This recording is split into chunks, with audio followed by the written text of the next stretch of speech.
Joe Budden adds a new co-host to his podcast, Jaywan. Jaywan is here, starting trouble bright and early.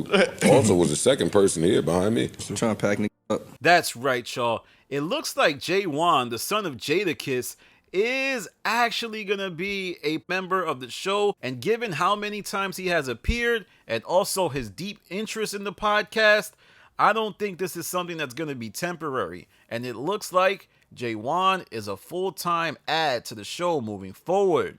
For those of you that don't know, the Joe Budden podcast is increasingly older and older. It seems as if with every year that passes, the cast is just adding another mid-40-year-old to the show. Well, Jaywan represents a new youth movement, and in this youth movement, we are seeing different things when he is on the show. But let's first get into how Jaywan ended up here. He initially appeared as a guest, but when he was a guest, one thing he did do that made me think that he was interested in being on the show was he was super critical of how Flip was being integrated and said that Flip was bugging out a bit. Now, anytime someone is hanging out around the show and is critical of someone on the pod, that means that they are envisioning themselves as a co-host. Another thing is, he openly stated he's there to pack people up. Now, he said it in jest, but I think there's many a truth in jest, as people like to say. Plus, on the last episode of the Joe Budden podcast, there was an interesting bit done. One where Joe said that y'all want to make some extra money. Alright, name dog breeds off, back and forth. And everybody was hesitant to combat Ish in the dog breed naming thing, except Jaywan. Now, Jaywan was promptly defeated, but the idea that he wasn't afraid to put himself out there is indication that a young man's energy is needed.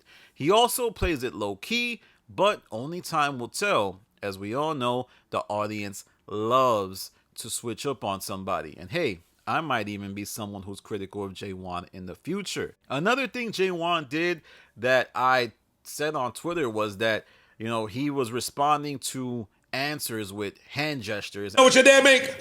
Hell no, you don't know what your dad make. He knows his dad as well. And everybody knows on the audio broadcast, you cannot do that. You have to respond with voice. But let me know what you think. Do you feel like Jaywan is going to be a permanent addition to the show? I don't know. I think he is. Remember, I predicted that Flip, Melissa Ford, and Imani would eventually join the podcast. I know a lot of you are going to say, well, Danny, so what? That was easily predictable. No. At the time when I said that Flip was going to join the podcast, a lot of people were skeptical and said that, oh, he was just a temporary guest. He wasn't going to be there for long. Same thing with Melissa Ford. And you remember who else got to the podcast and was very critical of how people were giving it up? Imani. And Jaywan is doing the same thing. A couple of other notes that I have noticed in Jaywan's addition to the show is that he just, every time someone new joins the show, he isn't like the guy welcoming them with open arms.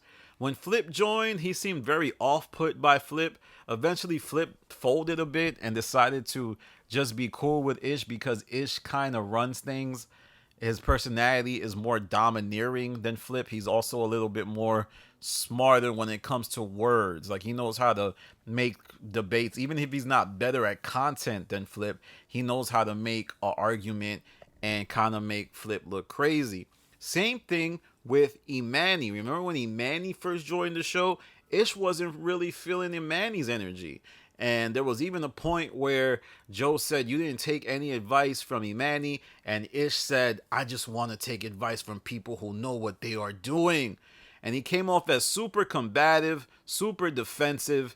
And now Jaywan, the son of Kiss, is the next up in line to be added to the show. I'm not mad at it.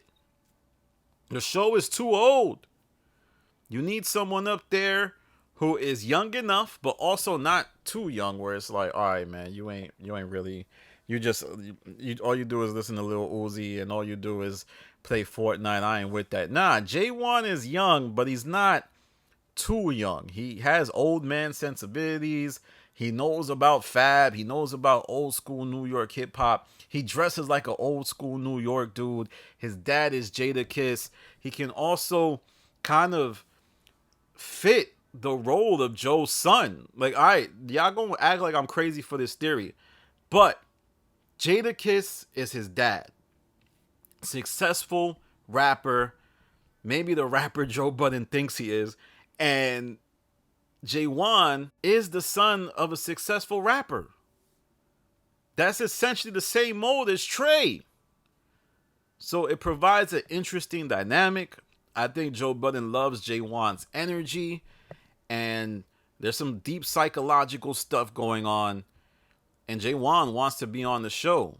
One of the most important requirements, I think, is you got to be a fan of the show, especially for new people who are hired. In order to stay motivated, Jaywan's going to take feedback more. I already see he responded to one of my tweets, combating what I was saying, and only time will tell. But let me know what you think in the comments. Are you happy to see Jaywan on the show? Do you feel like this is a jumping the shark moment? Do you feel like this is Joe Budden gaining leverage to replace somebody? It's his contract, to me, obviously seems to be up. I think it's only a matter of time before one of the members of the Bionic Six gets replaced by a new young upstart. All right, y'all, that's my video for today. I just want to tell you right now, I know this topic ain't going to fit in with the usual information on my channel, but I'm going to do a video about, I got to do a video about Rock Nation, Jay-Z, and Drake, and Kendrick Lamar. Something is up. I got to do the science on it. I'm sorry, I got to do the science on it. I got to break it down. The Super Bowl betrayal. The backstab heard round the world. Lil Wayne isn't performing at the Super Bowl in New Orleans, but Kendrick Lamar is? Does this have to do with title? What's going on with the NFL at the top? Would they pick Kendrick Lamar if it wasn't for Jay-Z trying to shoehorn him in? Kendrick Lamar already performed at the Super Bowl. Something's going on, and I think this is a move by Jay-Z to uproot Drake from the conversation of being one of the top rappers ever, and I wonder how Drake responds, but we'll get into that in the video later on. With that being said, follow me on Instagram, The Stop TV. Follow me on Twitter, The Stop TV. I also have a Patreon. Stop the King episode 4 is there. Stop the King, the next episode is coming out soon. I know a lot of people are wondering where it's at, but we have an interesting episode coming up. I think it's going to be a time of transparency and so on and so forth. Make sure you tap in. All right, y'all. This is Danny from The Stop. Peace.